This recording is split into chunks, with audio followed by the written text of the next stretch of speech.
বিয়ের আগে মাসির সঙ্গে যদি তোমার একবার দেখা হতো। মাসি মানে? আমার খুড়শাশুড়ি, উনি তো আসলে আমার মাসি হন।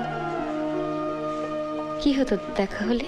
বলে দিতেন যে মেয়েদের অত ইংরেজি শিখতে নেই, তাহলে আজ আর তোমার এরকম অবস্থা হতো না। ভেতরের বারান্দায় কাউকে দেখলাম না। বড় মা কি ঘুমোচ্ছেন? না, ঘরে যান। যাও। উনি তো মার কাছে যাবেন। তবে যে শুনেছিলাম বাড়ি ফিরে কর্তা একেবারে সোজা তোমার কাছে আসেন।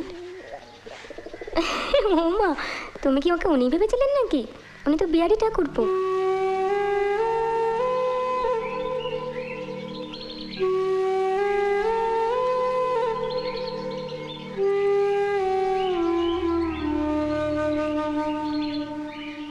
মুখটা যে দেখবো ভালো করে তার উপায় নেই। ও, আলো কম বলছো? ওই যে গাছগুলো।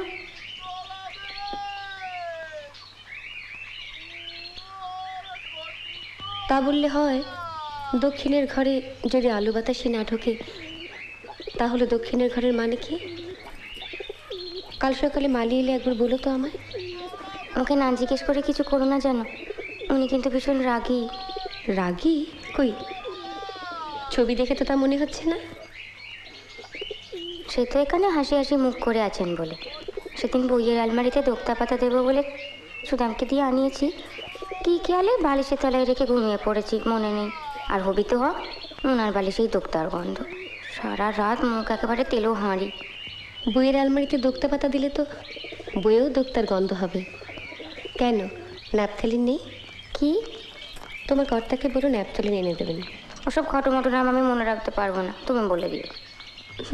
কাগজ কলম আছে? ওই যে ওনার টেবিল। তোকে একটা চিঠি দিয়েছিল মহিন, ওখানে আমি নিয়ে এসেছি। দাঁড়া। নাড়ুটা চমৎকার হয়েছে বড়মা। ও নাড়ু আমি করিনি।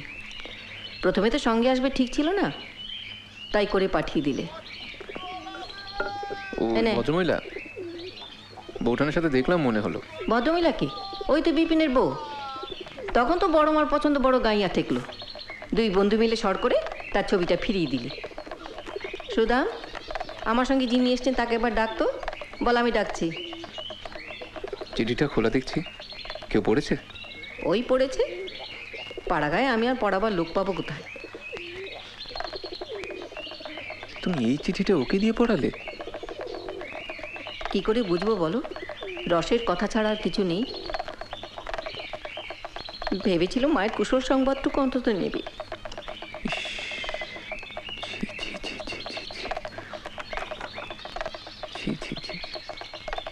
তুমি যে কি করো না বড় মা। নতুন বৌমা বোধহয় বৌরানির ঘরে, দরজা বন্ধ।